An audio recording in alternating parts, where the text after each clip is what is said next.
एक जगह जो दुनिया से छुपी है, जहाँ पहुँचना मतलब जान से खेल जाना।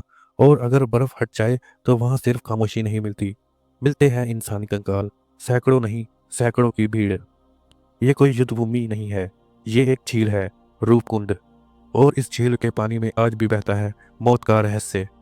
उत्तराखंड के चमोली जिले में 16,500 फीट की ऊंचाई पर हिमालय की गोद में छुपी हुई है रूपकुंड झील।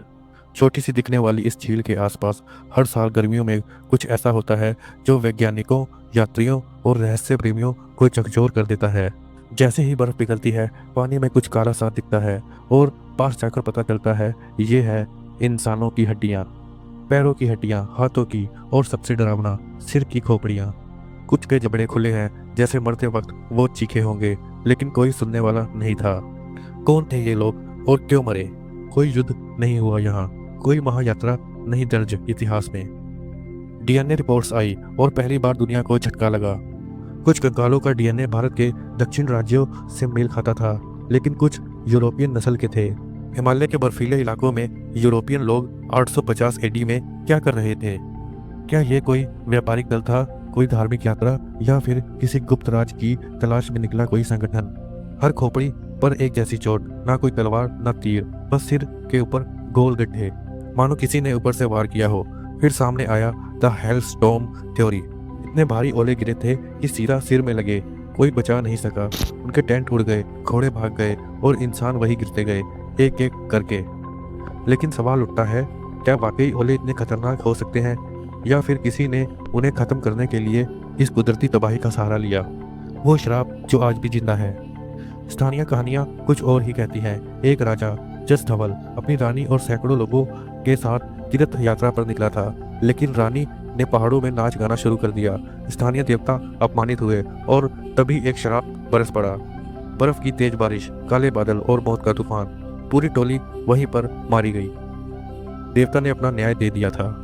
कई बुजुर्ग आज भी कहते हैं, रात को झील के पास जाने वालों को सपने में वही रानी बुलाती है।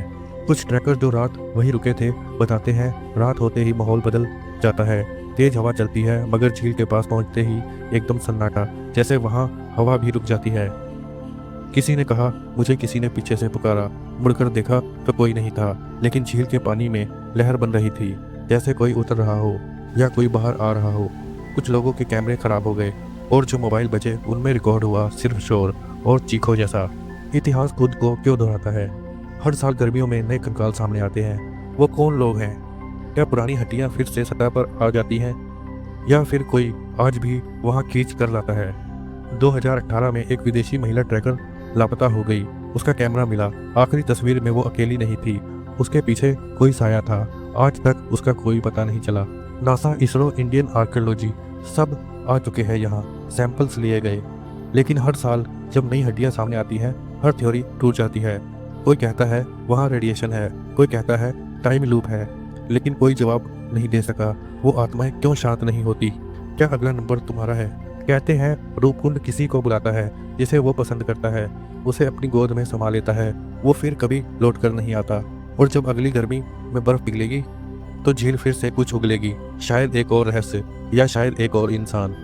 रूपकुंड झील के इस रहस्य ने आज तक किसी को पूरी कहानी नहीं बताई, और शायद कभी नहीं बताएगी। पर हम खोते रहेंगे, खोजते रहेंगे, और ऐसे ही रहस्य की परतें खोलते रहेंगे। अगर आपको भी ये कहानी अंदर तक हिला गई हो तो इस चैनल को अभी सब्सक्राइब करो, क्योंकि अगली बार हम लाएंगे दुनिया का सबसे खतरनाक शापित गांव की सच्ची कहानी।